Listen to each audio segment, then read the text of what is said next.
IPL mini action நடக்க போகுது. நிறைய ஐபிஎல் ரசிகர்கள் ரொம்ப ஆர்வமா இருப்பீங்க. எப்படா நடக்க போகுது, எங்க நடக்க போகுதுன்னு காத்துட்டு இருப்பீங்க. யாரும் வெயிட் பண்ணவே தேவையில்லை. நாளைக்கு டிசம்பர் 16ஆம் தேதி 2025 தான் இந்த மினி ஆக்ஷன் நடக்க போகுது. யுனைடெட் அரபு எமிரேட்ஸ்ல அபுதாபி நகரத்துல தான் மினி ஆக்ஷனை ஏற்பாடு பண்ணியிருக்காங்க. இந்திய நேரப்படி 2:30 மணிக்கு இது துவங்க போகுது. எப்பவும் போல ஸ்டார் ஸ்போர்ட்ஸ்ல ஜியோ ஹாட்ஸ்டார்லயே நாம இந்த மினி ஆக்ஷனை பார்க்க முடியும். கிட்டத்தட்ட 1355 பிளேயர்ஸ் இந்த ஐபிஎல் மினி ஆக்ஷனுக்காக ரிஜிஸ்டர் பண்ணியிருந்தாங்க.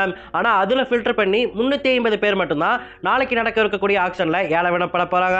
அதுவும் எத்தனை இடங்களுக்கு தெரியுமா? வெறும் 77 இடங்களுக்கு மட்டும்தான்.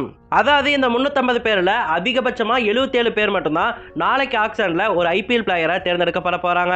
244 இந்தியன் பிளேயர்ஸையும் 110 ஓவர்சீஸ் பிளேயர்ஸையும் கைப்பற்றதுக்காக 10 டீம் சுமார் 237 கோடியே 55 லட்சத்தோட ஆக்ஷன் கொள்ள வர போறாங்க. இதுல அதிகமான அமௌண்ட்டை யார் அள்ள போறாங்க அப்படிங்கிறது தான் நாளைக்கு மிகப்பெரிய கேள்வியா இருக்க போகுது. அதிகபட்சமா கேகேஆர் 64 கோடியே 30 லட்சத்தோட 13 பிளேயர்ஸ் செலக்ட் பண்றதுக்காக ஆக்ஷன் கொள்ள வர போறாங்க. இரண்டாவது அதிகபட்சமா சிஎஸ்கே 43 கோடியே 40 லட்சத்தோட 9 பிளேயர்ஸ் செலக்ட் பண்றதுக்காக ஆக்ஷன் கொள்ள வர போறாங்க. அதற்கு அடுத்தபடியா 25 கோடியே 50 லட்சத்தோட எஸ்ஆர்எச் 10 பிளேயர்ஸ் செலக்ட் பண்றதுக்காக ஆக்ஷன்ல கலந்துக்க போறாங்க. இருக்கிறதுலே குறைந்தபட்சமா யார் வச்சிருக்காங்கன்னு கேட்டீங்கன்னா எல்லாருக்கும் தெரியும், மும்பை இந்தியன்ஸ் தான். மும்பை இந்தியன்ஸ் வெறும் 2 கோடியே 75 லட்சத்தோட வர போறாங்க. அதிகபட்சம் 5 பிளேயர்ஸ் செலக்ட் பண்ணலாம். எனக்கு தெரிஞ்ச 3 பிளேயர்ஸ் மட்டும் தான் செலக்ட் பண்ணுவாங்க அப்படின்னு சொல்லிட்டு நினைக்கிறேன். அதற்கு அடுத்தபடியா குறைந்தபட்சமா 4 பிளேயர்ஸ் 4 ஸ்லாட்ஸோட தான் கிங்ஸ் 11 பஞ்சாப் உள்ள வந்திருக்காங்க. ஆனா அவங்க கிட்ட 11 கோடியே 50 லட்சம் இருக்கு. அப்புறம் டிஃபெண்டிங் சாம்பியனா நம்ம ஆர்சிபி 16 கோடியே 40 லட்சத்தோட ஆக்ஷன் கொள்ள வர போறாங்க.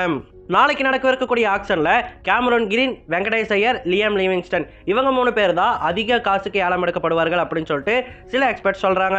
அதே சமயம் எத்தனை இந்திய இளைஞர்களுக்கு இந்த ஆக்ஷன் மூலமா வாழ்க்கை கிடைக்க போகுது அப்படிங்கிறதையும் நம்ம பார்க்க போறோம். நிறைய கதைகளையும் அவங்க கிட்ட இருந்து கேட்க போறோம். சரி, யாரெல்லாம் ஆக்ஷனுக்கு வெயிட் பண்ணிட்டு இருக்கீங்க? உங்களுடைய ஆக்ஷன் ப்ரெடிக்ஷன் என்ன? யார் அதிக விலைக்கு போவாங்க அப்படிங்கிறத மறக்காம கமெண்ட்ல சொல்லுங்க.